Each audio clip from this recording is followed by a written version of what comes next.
Hi friends, ഇന്ന് ഞാനൊരു lunch വ്ളോഗാണ് ചെയ്യുന്നത്. അപ്പോൾ നമുക്ക് ആദ്യം ചോറുണ്ടാക്കണം.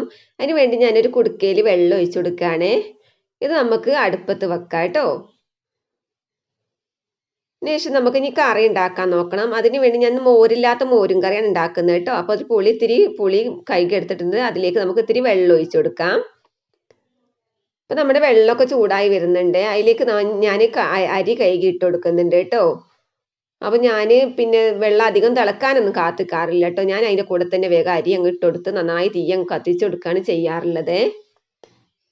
ഇപ്പോൾ ഇത് നമ്മൾ പുളി നന്നായി പിഴിഞ്ഞെടുത്തതിന് ശേഷം ഒരു മൺചട്ടിയിലേക്ക് ഒഴിച്ചു കൊടുക്കാൻ കേട്ടോ. അപ്പോൾ കുറച്ച് പുളി എടുക്കാവുക. നല്ല ടേസ്റ്റാണ് മോരില്ലാത്ത മോരും കറിയിട്ട് പുളി വെച്ച് ചെയ്യുന്നത്. അപ്പോൾ അതിലേക്ക് നമുക്ക് ഇത്തിരി വെള്ളം ഒഴിച്ചു കൊടുക്കാം.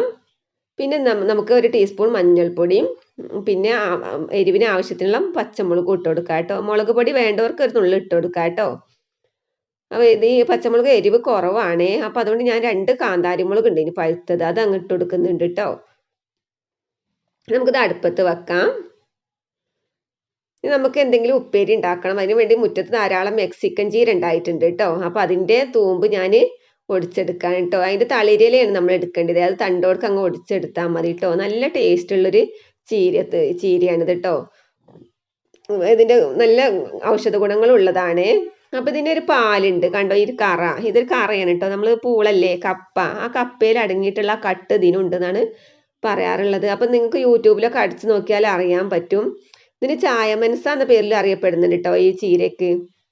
അപ്പോൾ ഞാനിത് സാധാരണ ചെറിയതാക്കി അരിഞ്ഞെടുത്തതിന് ശേഷം ഞാൻ ഒരു 5 മിനിറ്റ് നേരം വെള്ളത്തിലിട്ട് നന്നായി തിളപ്പിച്ചെടുക്കും കേട്ടോ. തിളപ്പിച്ച് ഊറ്റിയിട്ടാണ് ഞാൻ പിന്നെ ഇത് തോരൻ വെക്കാറുള്ളത്. ഇതിന് ടേസ്റ്റൊന്നും ഒരു കുറവുമില്ല കേട്ടോ. നല്ല ടേസ്റ്റാണ്, നല്ലൊരു രസമുള്ളൊരു തോരനാണിത് കേട്ടോ.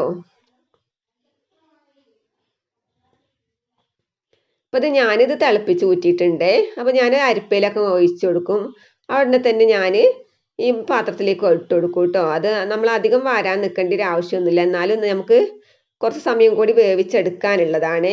നമ്മൾ ഇനി അങ്ങനെ വേവിച്ചിട്ടില്ലെങ്കിലും തിളപ്പിച്ച് ഊറ്റിയിട്ടില്ലെങ്കിലും ഒരു 5-20 മിനിറ്റ് നേരം വേവിച്ചാൽ തന്നെ അതിൻ്റെ കട്ട് പോകുമെന്നാണ് പറയാറുള്ളത് കേട്ടോ. അതിലേക്ക് നമുക്ക് തേങ്ങയും പച്ചമുളകും ചെറിയുള്ളിയും വെളുത്തുള്ളിയൊക്കെ ചതച്ചതും ആവശ്യത്തിന് ഉപ്പ് ഇട്ട് കൊടുത്ത് നമുക്കൊന്ന് ഇളക്കി കൊടുത്തതിന് ശേഷം നമുക്ക് അടുപ്പത്ത് വെച്ചിട്ട് നമുക്കൊരു 5 മിനിറ്റ് നേരം കൂടി അടച്ച് വെച്ച് വേവിച്ചെടുക്കണം കേട്ടോ. ഇടയ്ക്കൊന്ന് ഇളക്കിക്കൊണ്ടിരുന്നാലും മതിയേ. ഇപ്പോൾ ഇതേ നമ്മുടെ ചീരത്തോരൻ തയ്യാറായിട്ടുണ്ട് കേട്ടോ. നല്ല ടേസ്റ്റാണ് ഈ ചീരത്തോരന്. അപ്പം നമ്മൾ കറി എന്തായി നോക്കാം. അപ്പോൾ അത് കറി തിളച്ച് കുറുകി വരുന്നുണ്ട് കേട്ടോ. ഇതിലേക്ക് നമുക്ക് തേങ്ങയും ചെറിയ ജീരകവും അതുപോലെ തന്നെ ചെറിയുള്ളിയും 2 ചെറിയുള്ളിയും 2 വെളുത്തുള്ളിയും ഒക്കെ അരച്ചതും കൂടി അതിലേക്കടെ ഒഴിച്ചു കൊടുക്കുക കേട്ടോ. കുറച്ച് ലൂസിലായിരിക്കണം കറി വേണ്ടത്, അധികം ടൈറ്റ് ആവരുത് കേട്ടോ, കട്ടിക്കാവരുത് കേട്ടോ. അപ്പോൾ ഈ മെക്സിക്കൻ ചീരത്തോരനും മോരില്ലാത്ത മോരും കറിയൊക്കെ ഉണ്ടാക്കുന്ന വീഡിയോ ഞാൻ അപ്ലോഡ് ചെയ്തതാണ് കേട്ടോ മുന്നേ. അപ്പോൾ അത് വേണ്ടവർക്കുണ്ടെങ്കിൽ അത് കാണാം കേട്ടോ.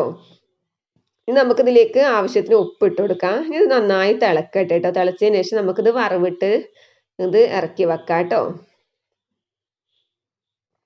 അപ്പോൾ നമ്മുടെ ചോറൊക്കെ ഊറ്റിയിട്ടുണ്ട്. ചോറൊക്കെ വന്ന് ഞാൻ ഊറ്റിയെടുത്തിട്ടുണ്ട് കേട്ടോ.